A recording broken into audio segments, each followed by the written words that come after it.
Hello and welcome to Cicerone Live. I'm Hannah and thanks for joining me this evening. Tonight we're talking to Joe Williams, Publishing Director at Cicerone Press, about a recent trip he's been on. He's just got back from Peru and he has been talking the hind legs off anybody in the office about how wonderful it was. So he wants to share with you guys everything about Peru. He did the Huayhuash trek, but I will let him explain because obviously he knows far more about it than I do. Just a quick note on the housekeeping. We really love it when you send in questions, so please send questions to live@cicerone.co.uk, or you can comment on Facebook or YouTube or Twitter. Louise is in the background taking questions, so please do get involved.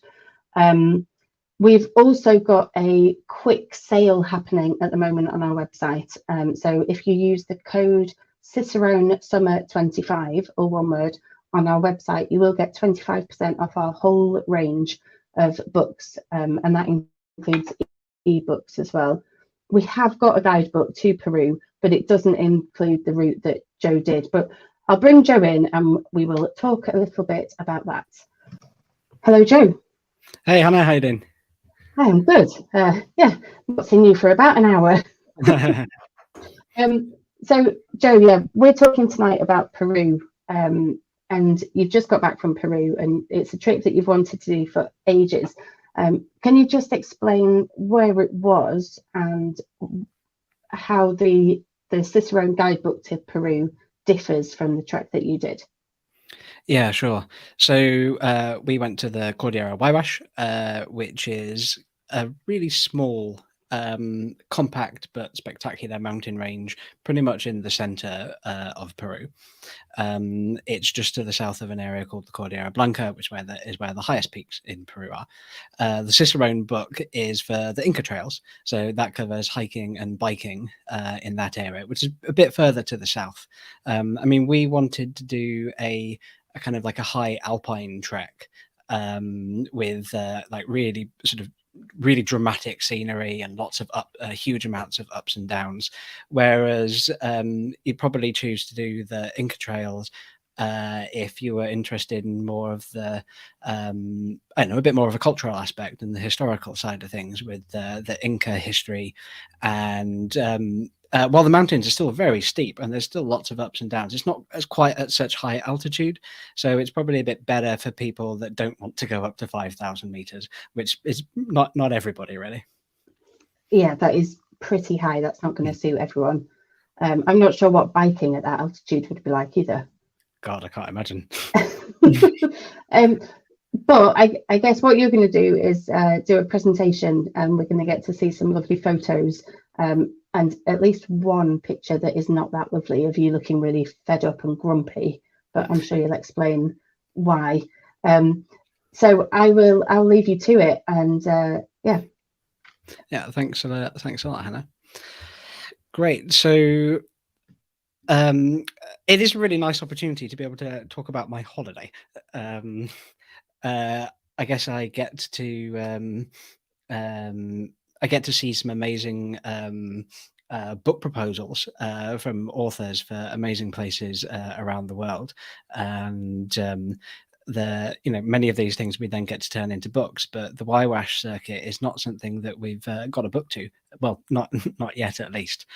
Right. So what is it? Well, it's a trek in the middle of Peru. The area is particularly, or most known or most famous for being the setting for where Touching the Void happened. You may know this story. It's the Joe Simpson book where he and his climbing partner Simon Yates were climbing up a big mountain.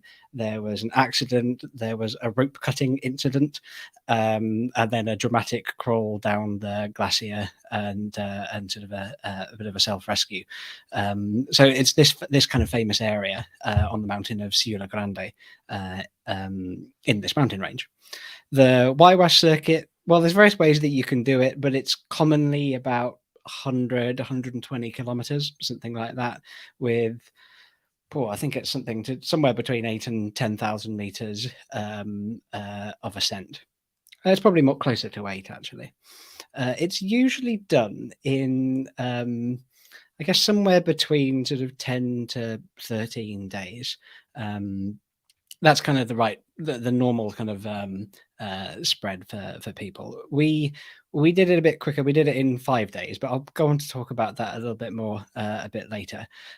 Essentially, we wanted a slightly different experience, more on the challenge front, while still getting to enjoy this amazing area. So, as I mentioned, it's a bit of a difference to the Inca trails. It's for people that like high altitude. It's for people that want to go somewhere where there aren't any huts. It's not crazy remote, but it is pretty remote.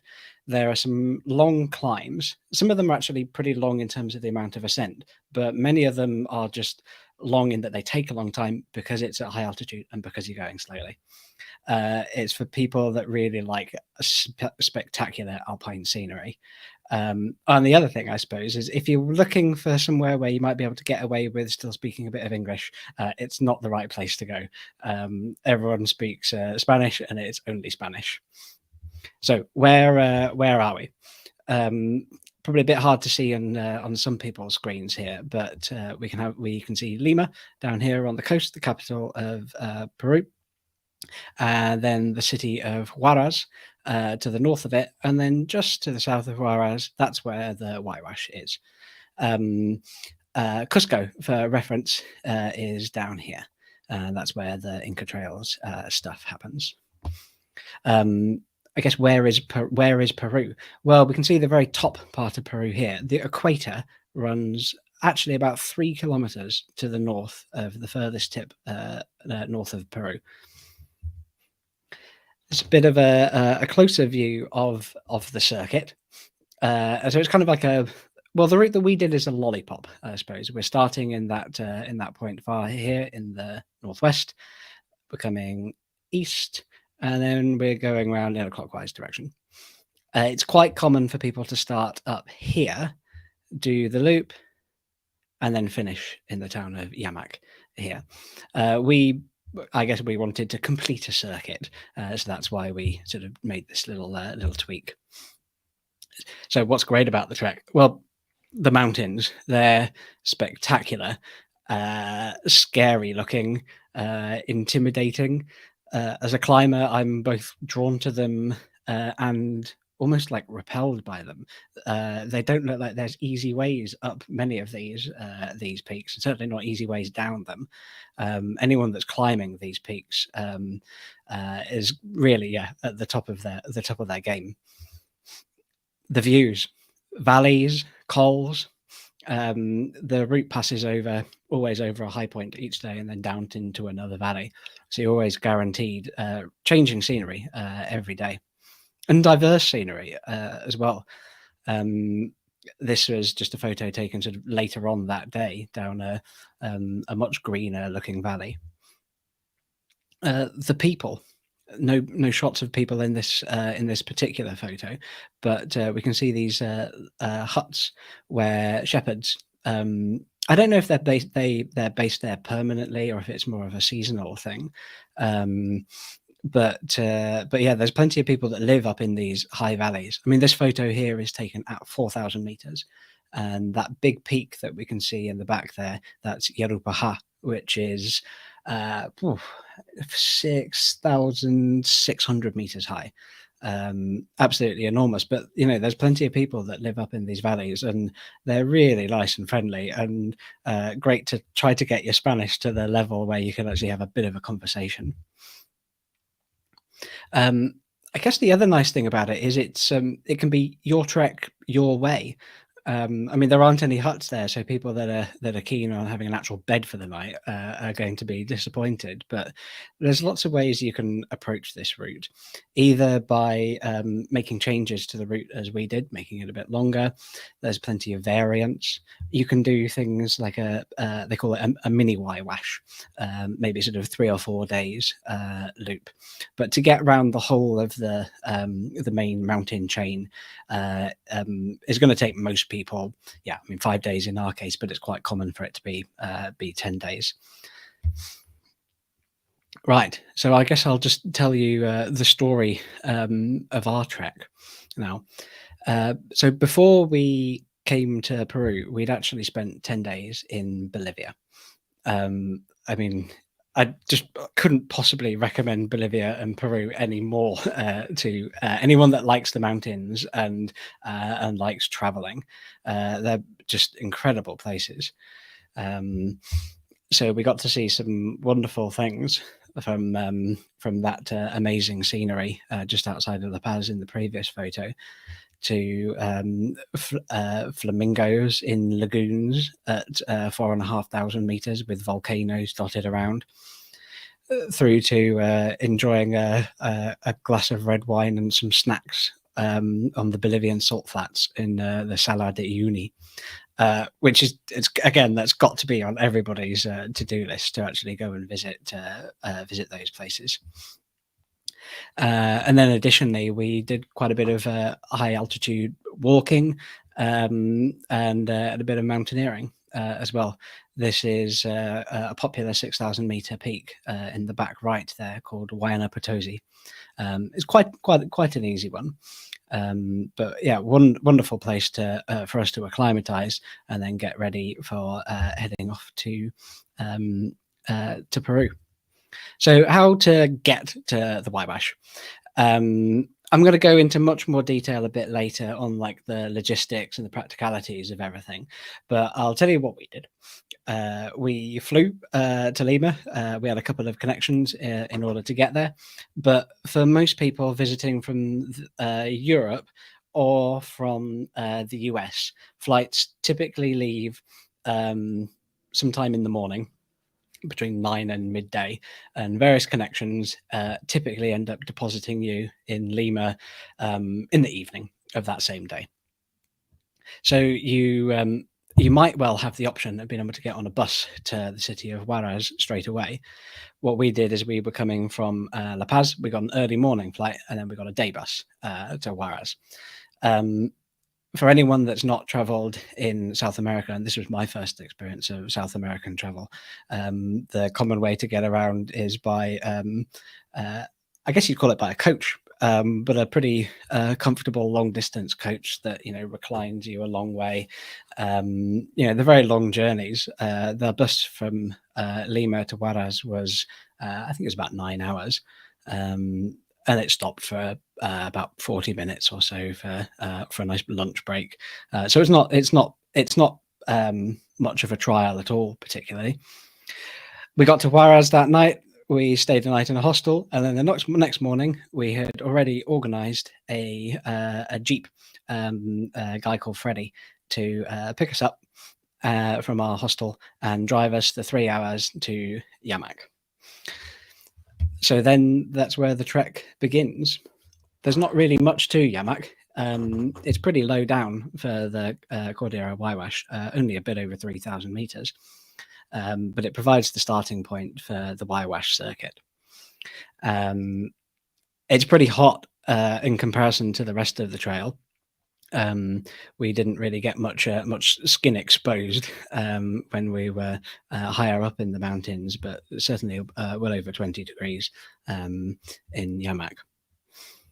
I mean, after cresting the first col, we got our first view of the main Cordillera Huayhuash range, and just an amazing sight to see. We'd seen it from further off as we were driving, both on the bus and on the jeep ride.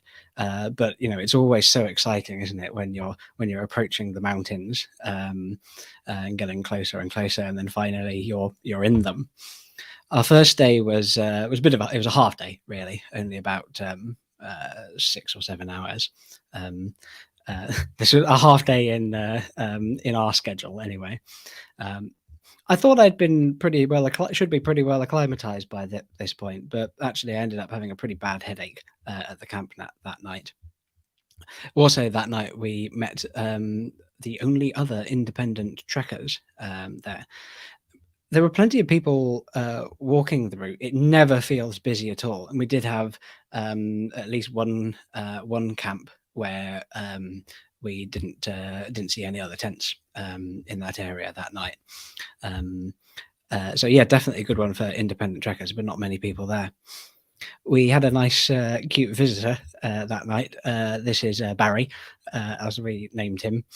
As soon as we got into this first night's camp, Barry, who presumably lives in the area of the camp, came and guarded Caroline and I all night. Whenever any other trekkers walked past to go to the latrines, Barry gave them a good solid barking at. He was curled up loyally outside of our tent all night, and also tried to get into the tent all the time, which was a bit awkward. But what a place to spend the night. Most of the sunsets we had were absolutely spectacular. It's worth taking a tripod, I'd say, and definitely worth taking a decent camera. In mountains like this, you're going to get a really good result from bringing a better camera than what's on your phone, and you can start to tell the difference when you're getting really good lenses and really good processors in there too. Okay, day 2. Dawn pretty cold, and this was actually a common theme for most of the treks. Each morning, it being we'd be wearing all of our layers, and we didn't bring that many layers, but talking about long sleeve base layer, insulated, windproof, and then a full-on synthetic over jacket on the top, hat, gloves, winter weight leggings. Yeah, we were wearing everything in the mornings. And by the time we got to the top of the first col, we sort of had this realization about what we got ourselves in for. It had taken us about the same amount of time as the guidebook says it should take us. Now, that might not be that weird a thing to say, but we're commonly used to exceeding guidebook times. I think what we were discovering was that the weight of our bags, which admittedly are not that large there for a 5-day trek, but a decent weight nonetheless, meant that we were traveling slower than we might have hoped for, which basically made us realize, okay, we're going to have some pretty long days here.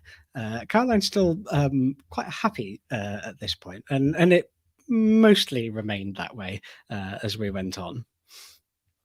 But yeah, the scenery is changing all the time. It's absolutely, I mean, literally, this was just a couple of hours after that previous photo and the dramatic icy mountains before it. We occasionally see these mining roads. They're not a particularly big issue from a trekker's perspective, but they do show you that it's not wilderness. It's remote, but it's not wilderness. At this point, this is on our day 2, but we had walked 2 of the guidebook days, and we still had another guidebook day to go. And this was at about 3:30 in the afternoon.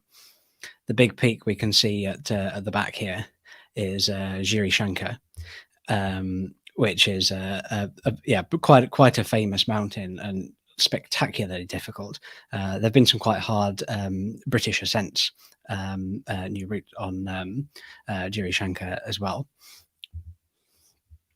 It was a pretty long day, this day 2. At this point, we're kind of racing the darkness, running down to the last camp as the mountains of Sierra Grande and Yarupaha gather their clouds for the evening. But that next day, it was a bit regrettable, really. It dawned a bit cloudy. I mean, definitely, it's still a spectacular view, but it was a bit of a shame that we didn't have it perfectly clear. And it didn't really shift all morning. It was amazing walking past the Triple Lakes underneath these great peaks as we headed up to Paso Ciula, just shade under 5,000 meters. Cresting 5,000 meters for the first time on day 3 of our trek. This was where we took one of the variant routes. I think people sometimes call it the Alpine variant. So this took us over a 5,000 meter pass rather than a what does my map say? 4,900 meter pass. But it did save us a little bit of distance. We got to see some incredible views. This day you get really, really close to these huge mountains. Over the top of that first pass, that 5,000 meter pass, Caroline had a bit of a tough time. My tough time was to come the next day. But as soon as we got over that pass, we were greeted with this incredible view that just blew us away. It was absolutely stunning. The thing we did miss by adapting this day was the hot springs, which we were really quite gutted about, but it would have meant a spectacularly long day with many hours of walking in the dark, and we just weren't really that excited about it. So we missed the hot springs, but I guess we'll have to go back and do that variant another year. It was a shorter day than some of the days that we'd had. We got into camp before it got dark, which was a bit of a novelty. But that night, for me, a headache started coming on again. I'd been having headaches on and off from the altitude, but it didn't really. I went to sleep with it. I felt it through the night. And then, as often happens at higher altitudes, because you're at rest and there's therefore your respiration rate slows down, well, you're getting in basically less oxygen than you might want. So it's quite common to actually wake up with a headache as well. So that is what happened for me, and I felt pretty rough that next morning. But we knew that the view was going to be incredible over the high pass. We could have taken a variant option down the valley, and in fact, we probably should have done. I think it was in hindsight, actually not even in hindsight, it felt this way at the time. It would have been a better move to have taken it a bit easy and walked down the valley instead of going over another 5,000 meter pass that next morning. So we did go up that pass that next day, and we did see this monumental view of the west face of Ciudad Grande, which is where Touching the Void incidents all happen. And it was wonderful to see, but my head was absolutely pounding. At the pass, I was actually getting quite concerned.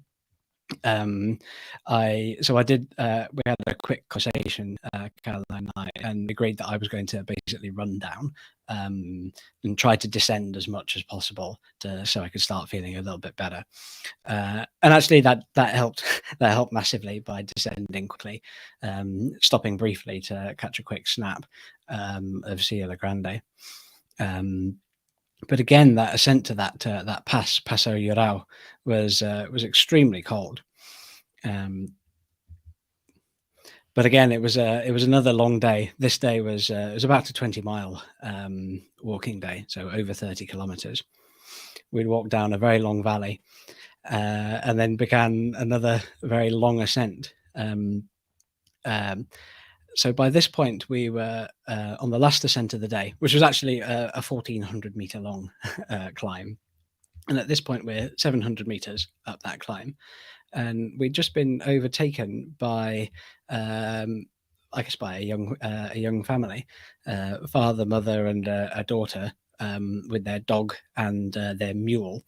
And they'd come up. I think they'd come up with the daughter, who was probably about 6 or 7 years old, after school.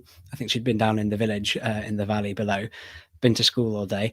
They'd all walked back up 700 meters, and this was appeared to be where they lived. Obviously, they stormed past us without any little effort at all. But it was great to see them living up here. It was a really long climb, this one on day 4. And especially with my head suffering from earlier in the day, this was my big struggle day. And we can see over here some tents. So this is one of the organized commercial expeditions, that we walked straight past them and kept on going up that mountain and over to the other side. So 12 hours into the day, and yeah, it's starting to get dark. And the legs are hurting a little bit. The headache is starting to come back. We're getting close to 5,000 meters again. But I find this a really lovely moment. Many people, I guess, people may not be able to relate to this, but it's when you're out in the mountains at the end of the day, and you've still actually got quite a long way till you get to camp. You know that it's going to get dark on you before you get to camp. So at that point, why rush? You can sort of it sort of becomes a little bit more peaceful. But then 13 hours into the day, it really did get dark. And by that point, we then still had another half hours walking in the darkness to get to that final night's camp. But that didn't stop the beauty of it being appreciated at all. Day 5, this was our last day on the trail. We took a little bit of a split, Caroline taking a higher ridge to get some additional photos, and me dropping down. We had to walk along a long levada that carries water to the village of Yamak below. And again, as we descended, it got hotter and hotter. And then eventually we popped out in Yamak, that small little village where we'd been dropped off 5 days beforehand. And thankfully, Freddie, our driver, was right there. And when I asked him if he knew where I could buy a Coke, all of a sudden he sort of nipped round the corner in this sort of really quiet little village. Ended up chatting to a woman who then opened a random closed door on the street, and all of a sudden this was her shop. So it was great that we got to buy some Coke and make a small contribution to the local economy. And 3 hours drive later in the Jeep with Freddie, and we were back in Huayhuash that night for a celebratory Italian Peruvian fusion meal. Huayhuash is a really cool place. It's a bit like, I don't know, it's like the Chamonix of South America, and very keen to go back. So yeah, that was really the story of our circuit. What on earth did you eat at an Italian Peruvian restaurant? Oh yeah, good question. It's not really. It's probably a bit. They call it Italian Peruvian fusion, but actually the plates typically look like a pasta dish and then some Peruvian a Peruvian dish. It just happens to be on the same plate, but not unpleasant. Not unpleasant. I also have a question from a very well-known little Peruvian bear. That looks like Paddington. Did you see any bears when you were on your trip? I'm afraid, Paddington, that we didn't. There are bears around. I think they're more particularly in the jungle in Peru, and they're the spectacled bear. So we didn't see any bears. Actually, in the Huayhuash, we saw a lot of cows. I think this kind of it's worked land, even though it's so high. There's people that work up there and maintain their livestock. But cows that were pretty cool, like they were able to walk up and run down a scree slope, a 45-degree scree slope at 4,800 meters. I thought that was a pretty cool cow. Yeah, Paddington can do that and not lose his hat. He's not impressed. But impressive. He always wants to contribute to these live events, and I always say no. But today I just couldn't ignore him because it is his homeland. So it's good to have him on. Yeah, sorry for that interruption. And then just one more quick question. And if anybody else has got any questions, I realise you can't just turn your mic on and interrupt Joe, so apologies about that. But please do get them sent in, and we'll make some time at the end for some questions.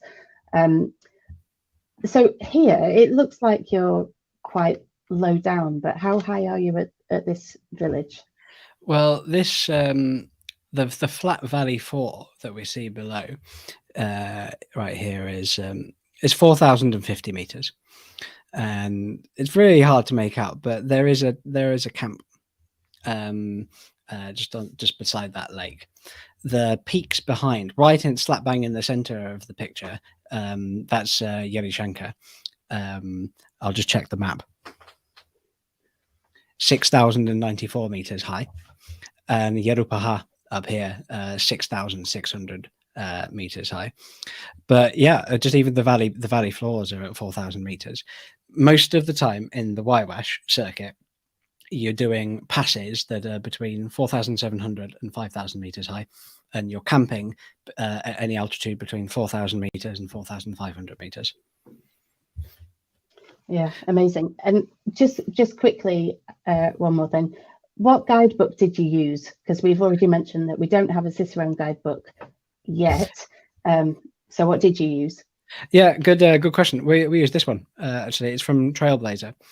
It's a really nice book, even though we really struggled to better the guidebook times. I think that, I mean, I do think we can generally do quite a good pace, Caroline and I, but I think Neil and Harriet are beasts. Yeah, but no, it was a good book. Actually, what we did is the old classic thing. We ripped out some pages. I know some people think that this is a blasphemous thing to do, but you know, this weighed pretty much nothing, and we could have it in the pocket all the time. Yeah, nice book. Yeah, cool. I don't know whether you're going to come on to talk about that, but I just thought we may as well plug a book, even if it's not our own book. Yeah, definitely. So. Right, I'll let you get back to it. Joe's just going to talk for a few more minutes about practicalities and stuff like that. But yeah, get the questions sent in, and we'll ask him them at the end. Yes, do fire away with the questions. I'll try and cover what I can here. So planning and logistics for doing something like this. I guess, you know, I'm not like the guidebook author. I'm just some guy that went on holiday. So I only know from the research that I did and those people that I've spoken to and other approaches that I've seen. But the way we did things is we were completely independent. I would say the thing that we did want some help with was just the transport from the city of Huaraz to Yamak, which is the village where the trail starts. So it's a 3-hour drive. It cost us 800 Peruvian soles, which is about £170, something like that, for both ways. So round trip. Quite expensive, I suppose, for 3-hour taxi rides, but it meant that we could get dropped off and picked up exactly when we wanted to. Other than that, we were self-sufficient. So we had bought food in Lima before we then ended up going on to Huaraz before the trek. Food. Well, this is me eating lunch, which consisted grandly of 2 dry tortillas. Not great, really. But when you're moving long distances and quickly, we know that compromises sometimes need to be made. You know, it wasn't too bad. I did actually find that we had some protein bars with us, and I found my stomach wasn't able to cope with it. I think it's the combination of exercise and altitude. It just gave me a stomach ache, so I couldn't even eat some of the food that we brought with us as well. But basically, we I mean, I'll just talk through our day food. In the morning, we had a mug full of porridge. That was just from like little sachets that you just pour boiling water in. During the day, we had snacks like tortillas and some bars and nuts and trail mix and this kind of thing, some chocolate. And then as soon as we got to camp, we'd made quite a nice discovery of having hot juice on arrival at camp. So we made quite a lot of it, and we were able to drink it quite quickly. But it also warmed us up, which was really nice. But because we were often getting into camp when it was getting dark, or when it had already been dark, we needed to have like a really quick routine. So I would brew up the juice and boil water for our dehydrated meals, while Caroline made the tent. And then by the time the meals had rehydrated, the tent would have been put up. We jumped straight into the tent, into our sleeping bags, and ate, and then fell asleep. It all happened really rather quickly, and we really needed the rest. It was really tough. So this is our kit packing in Huayhuash before we got on our Jeep. And we did pack pretty light. If anyone's really curious about this, I'm definitely a big gear nerd myself. So if anyone wants, I don't know, wants our packing list, I'd be very happy to provide the Excel spreadsheet with all of its weights and tick list and all that sort of thing. But yeah, any other questions that come right now, then just please fire away. Our packs weighed, including food and water, I think 10-11 kilos, something like that. One of the issues was that we did have to take quite big sleeping bags. The temperature at night gets it's freezing most nights, and it can be -5, -10 at night, and then it's getting up to sort of low teens in the daytime. So we did have to carry really big sleeping bags, and you can see here that I'm getting a dual use out of it and wearing it at camp. Now, you can see on the right there are kind of our standard attire, which would have been long sleeve base layer, a buff and a hat, and probably the most underrated and most versatile jacket that I've ever come across, which is the Marmot Dry Climb wind shirt, which is like a windproof outer layer and a super thin micro fleece on the inside. It's really breathable, keeps you warm, and it's windproof. So I guess it's a good point to touch about on our fast packing / ultralight backpacking kind of experience versus the other way of doing things, which would be a bit more comfortable, and maybe carrying a 70-liter rucksack and taking 10 days or 12 days over the route, or maybe even going with a commercial organization and for mules to carry all of your kit. I mean, we had a pretty small tent. We couldn't sit up. To be fair, one person could sit up at a time, but not both of us. It was a pretty small tent that weighed 1 kilo. But again, the problem with that is our sleeping bags were so big and more like winter weight sleeping bags that they pressed against the outside, against the inner lining of the tent. And because it's a lightweight and not winter worthy tent, the outer and the inner tent would often touch. So our sleeping bags also got wetter and wetter as the 5 days went on. Actually, to the point where on day 4, we just got the sleeping bags out of our rucksacks and we had them on like capes over the top of our rucksacks in order to dry them out as we were walking for a couple of hours. It worked pretty well. Normally, you'd be able to get to camp, early afternoon and then get your sleeping bag airing out maybe on top of the tent and take in the views and sort of just chill out a little bit. But yeah, we didn't have time for that. We had to do things while walking. So there's a couple of ways of, I guess, adapting the Huayhuash circuit. I'm just going to talk about how one might make it even cheaper than we did it, and how somebody might make it a bit more expensive. I guess the thing to say is that it's there's not that much variability in the flight costs, regardless of really where you're coming from to get to Lima. You know, it's relatively expensive, but you know it's generally pretty cheap country when you're there.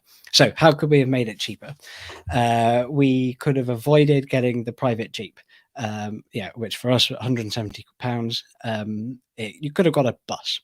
Actually, I think you need to get a couple of buses slash collectivos. It certainly would be doable, but our Spanish would no way was going to be up to that. Could have got a cheaper hostel in Lima or Huaraz. We could have avoided buying dehydrated meals.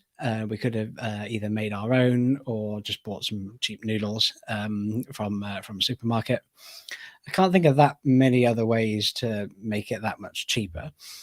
But to make it a little bit more luxurious, the option would be to go with an agency. I think about £1,000 gets you a spot on a fully organized and guided trip with a local operator. To go with one of the more well-known international and English-speaking operators, I think it's more like £3,000.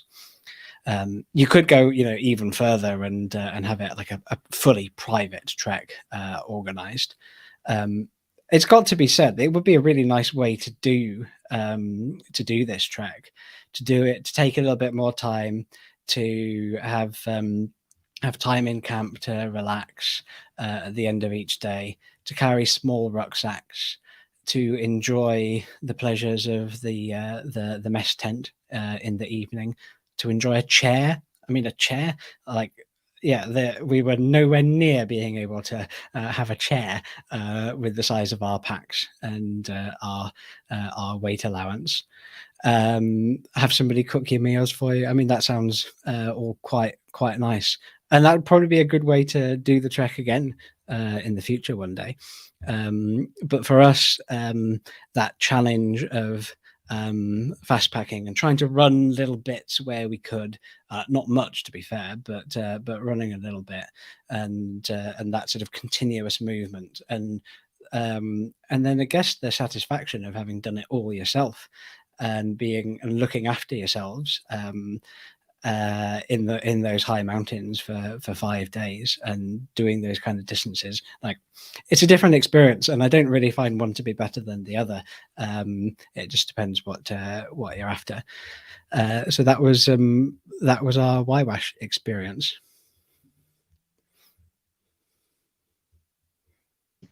Oops, I was muted, sorry. Yeah, that was really funny, that comment about the chair. I remember when I went trekking and getting back to somewhere where I could sit on a proper chair, and just being like, I'd already had a hot shower, so it was already like the best day of my life. But then sitting on an actual chair, it's funny how you just, the simple things just feel amazing after a little time without them. We have a question from Sandy. You didn't share any pictures of local residents, but what was their clothing like? Was it different to the sort of typical clothing of North America or Europe? Apologies for not including any photos there. I'm a terrible like portrait photographer, and probably not brave enough to try and practice my shocking Spanish to ask somebody if I can take their photo. But I guess the answer is it was relatively unique clothing. The people up there, for the most part, I guess there's two kinds of groups that I would sort of categorize. Firstly, the some of the ladies in the area. They've always got a nice characteristic hat, a colourful bit of I do apologize for not knowing the words for any of these things, but like a big bit of cloth that's kind of like a shawl, but actually you can carry stuff in it, and they do carry stuff in it. And then thinking about the guys on horseback, so there's like literally real Peruvian cowboys, with like cowboy boots and like and a hat and then a poncho, on top as well. Yeah, those guys were very cool. Yeah, that sounds really cool. Daniel's got a question saying, if you wanted to avoid a severe headache, which sounds very sensible, Daniel, what sort of time would you suggest to take over this trek? That's a really good question, Daniel. And well, obviously, there's the annoying answer of it depends, because altitude's a relatively individual kind of thing. But I wouldn't suggest anybody goes from sea level or more or less sea level, flies to Lima, gets a bus to Huayhuash, goes straight to the to Yamak, and comes straight onto the Huayhuash circuit. I think I think that's a recipe, even if you go really slow, probably for landing yourself in trouble. I would recommend, and certainly the authors of the Trailblazer book do this too, recommend staying in Huaraz, which is at 3,000 meters. Stay there for a few days. There's loads of cool things to see around the town, and acclimatization hikes to go higher and higher. And a nice place to stay to gradually acclimatize over, I don't know, I think probably like 3 or 4 days would be a really, really good base for you to then get straight over to the Huayhuash and go around the circuit. Yeah, I think that's probably the right way of doing it. And at what point would you have decided that was enough? You needed to stop, or you needed to go down a lot lower? Yeah, it's a great question. One of the luxury items, if you can call it this, or maybe it was an essential item that we took with us, was another one of the books behind us. Actually, it was the Cicerone Pocket Wilderness and First Aid book, and we used this as a reference like a bunch of times, just for kind of checking in on what our symptoms were and whether it was anything to be concerned about. And there's various kind of checklists in the book, and a thing called the Lake Louise score, where you can sort of assess yourself and say, okay, I'm probably okay. I've got this and this, but I don't have these 5 other things. Or it's not so. I've got a bad headache, but I don't, don't have these other symptoms. So that was actually really useful, being able to sort of refer to that and check in on that. I mean, for myself, I just had an enormous headache over Paso Llorao, but there wasn't anything more than that. Heart was sort of kind of about under control. My respiration rate was okay. In the main concern, considering that headache symptom, would be cerebral edema, and my coordination was spot on. I was fully conscious. My cognitive capabilities were fine. But it's really, I do think it is really important, whether you are independent or on an organized trip, to be really clued into what the symptoms of more severe altitude illness are, so that of a cerebral or pulmonary edema, and then to you've got to be like totally open with yourself and with others about what's going on, because there's many places here where it would take a really long time to get to sometimes sort of just even to get lower altitude, let alone get to I don't know, a hospital. So yeah, it's worth being careful. Yeah, Jaquetta's got a further point actually about this. How were you so sure that your headache was from altitude and not altitude-induced dehydration? And how much water did you carry, and how much did you drink per day? Right. So Firstly, and I hope this isn't too controversial, my understanding of dehydration and headaches as a symptom are that the two are not related, and that's been quite well proven in the literature now. But we can save that possible debate for another time. But we were certainly trying to drink quite a lot. We drank, we filtered all of our water, I guess we should say. We both carried two 500 milliliter soft flasks, and we had filter caps on top of them. So that's what we used all the time. Or we boiled our water. So when we got into camp at night, we didn't filter it. We just did a rolling boil, as the first Wilderness and Medicine and First Aid book suggested.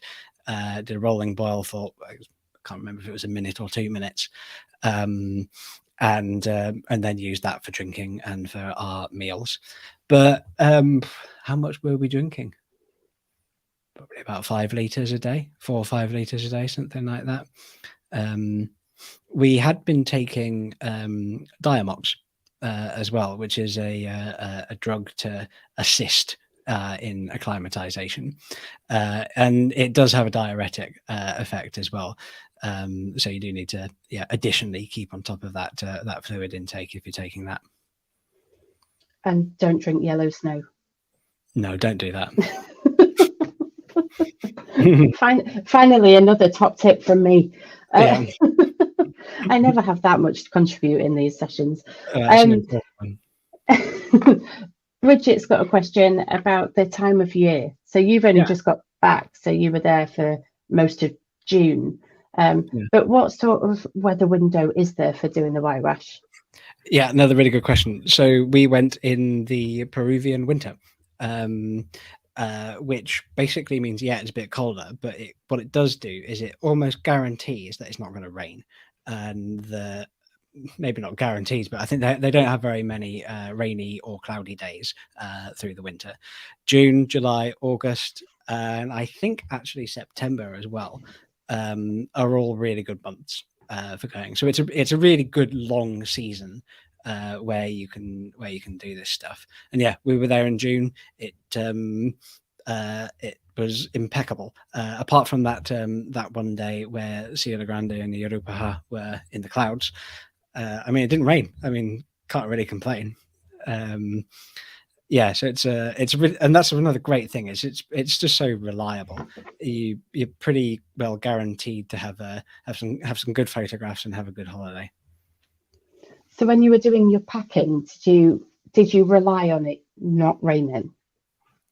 No, we brought waterproofs, but we brought really, really, really light ones, and we didn't use them at all. They just stayed in the bottom of the bag.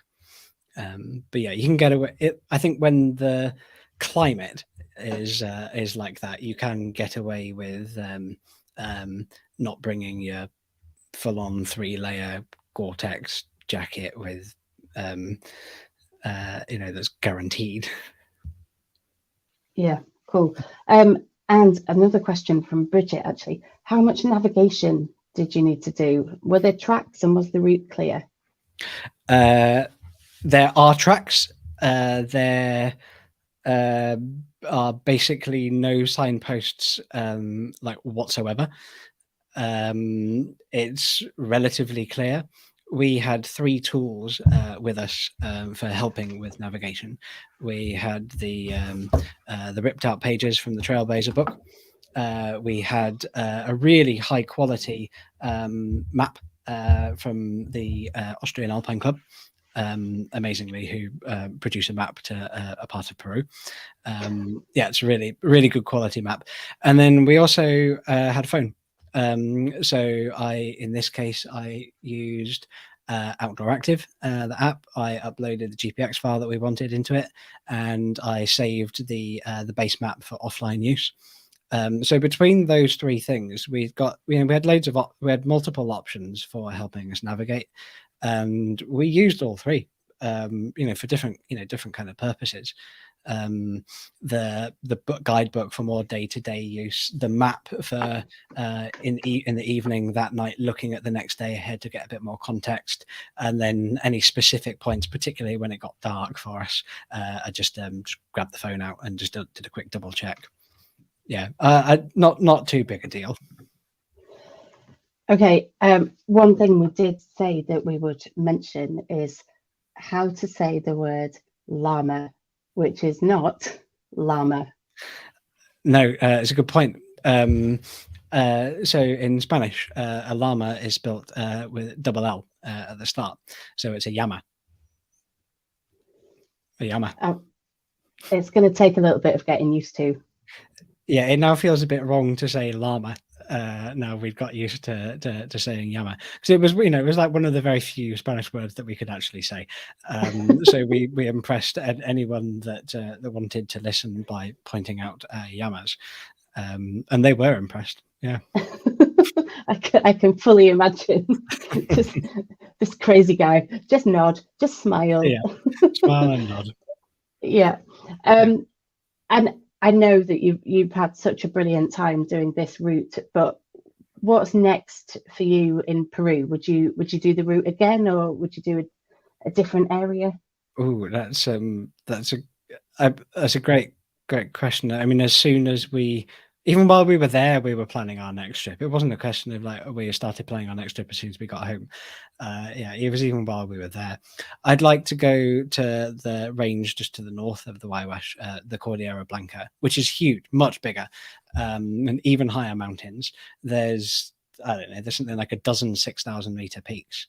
And again, there's some great treks there, like the Santa Cruz route and the Alpamayo base camp route.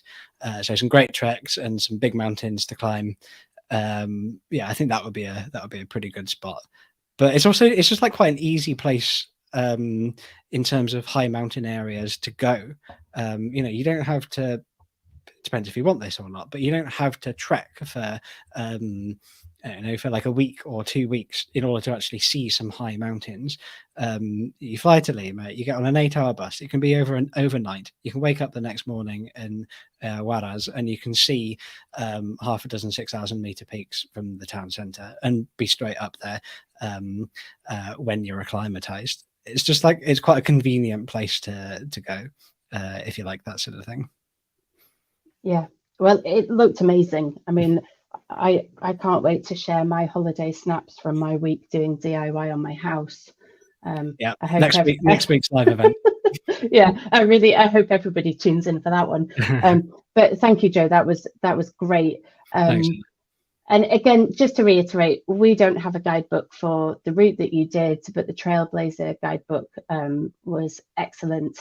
We have got a guidebook to the Inca trails, hiking and biking those Inca trails. So if you are interested in going to that different area of Peru, you can have a look at that.